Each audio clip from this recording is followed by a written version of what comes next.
Oke, mari kita bedah topik yang satu ini. Kita bakal ngobrolin gimana teknologi sekarang ngasih indera digital ke medan perang, jadi seolah-olah medan perangnya itu sendiri bisa hidup dan sadar sama apa yang ada di sekelilingnya. Coba deh bayangin sebentar, pertanyaannya kelihatannya simpel, tapi ini penting banget buat strategi militer zaman sekarang. Gimana caranya Anda menemukan ancaman yang sengaja ngumpet dan nggak mau kelihatan?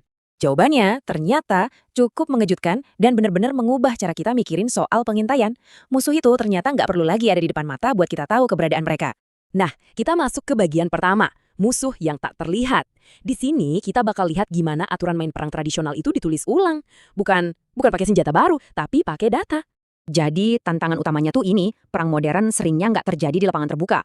Lawan bisa pakai kamuflase, bisa nyamar di antara warga sipil, atau mungkin bergerak pas gelap gulita. Nemuin mereka itu udah kayak mecahin teka-teki yang rumit banget. Jadi kalau musuh nggak bisa dilihat, terus gimana dong cara nemuinnya?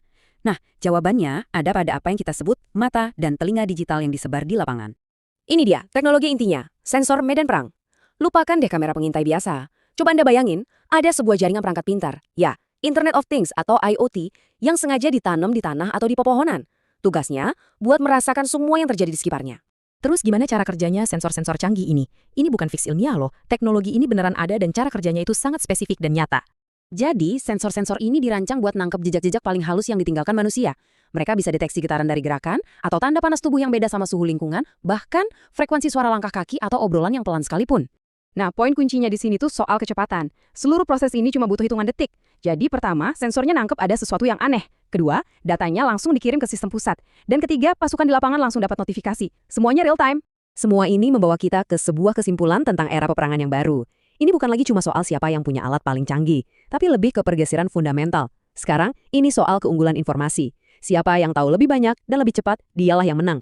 Manfaat utamanya jelas banget, kecepatan dan informasi. Para prajurit jadi bisa tahu kalau ada orang di suatu area, jauh sebelum mereka bisa melihat langsung.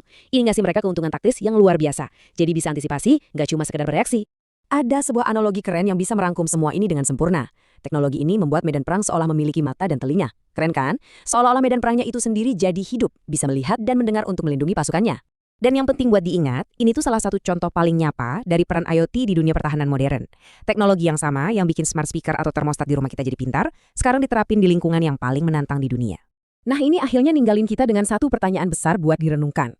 Kalau medan perang sekarang udah bisa melihat dan mendengar, kira-kira apa ya langkah selanjutnya? Indra apa lagi yang bakal dikasih sama teknologi ke dunia pertahanan di masa depan?